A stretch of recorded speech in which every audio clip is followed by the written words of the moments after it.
I'll give you an example, which is a very dramatic one. One of the people interviewed in the film is Jesse Leaf, who was the former CIA chief analyst on Iran. His job, among other things, was to take all the intelligence they had from every source, in other words, from their satellite surveillance, from their telephone taps and telecommunications surveillance, from their agents, from in the army, the secret police, whatever, and project, first of all, describe what was happening in Iran in every sector of the society, and then project what the trends would be over a certain period of time.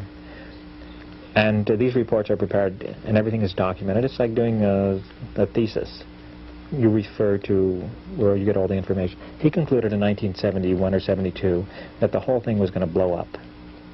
That the Shah, the level of corruption was extraordinary. The Shah was antagonizing everybody. Everybody was going to unite against him. He prepared this report, and this is on the basis of his honest appraisal. Submitted it to the agency. The head of the Iran desk the next day called him in and said, "This is unacceptable." He asked why it was unacceptable. He was told it's unacceptable because it's just unacceptable. Well, what he discovered was that this man who had worked as a consultant to the Shah, number one. Number two, there were major American economic interests that were at stake, and they didn't care what happened in Iran as long as they made $300 million a year profits. If they could get 5 more years like that, the whole thing could go to hell at the end of the period of time, and they wouldn't give a damn. So that's what he was fighting about. This was a single individual. You know, this is like an American movie.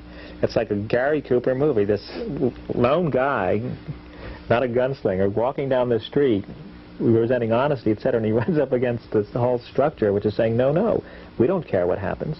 And in the film, he tells you that he knew that the Savak was torturing people. His boss went to Iran and spent 5 years organizing the Savak. He had all kinds of reports about this. That the CIA was running Iran.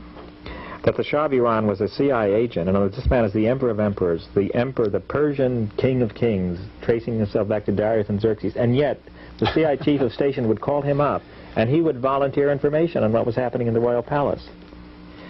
And so what they see is they see the embassy taken over. And the Americans say, my God, these people are ungrateful. We've been channeling all this money. And they don't even know that rather than channeling all this money, they have been bleeding the country dry. They've been running the country. Everyone in Iran knows it. And so the anger comes out of that. And you look at the American media coverage of Iran and compare it with the European media coverage, that's incredible.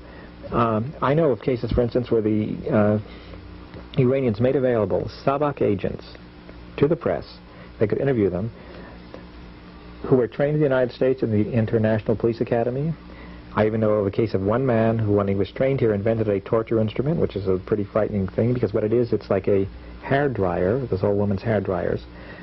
And what they would do is they would put it over your head, over your ears, and they would torture you in your own screams. It was designed so it was acoustically such that your own screams would actually reverberate in your ears.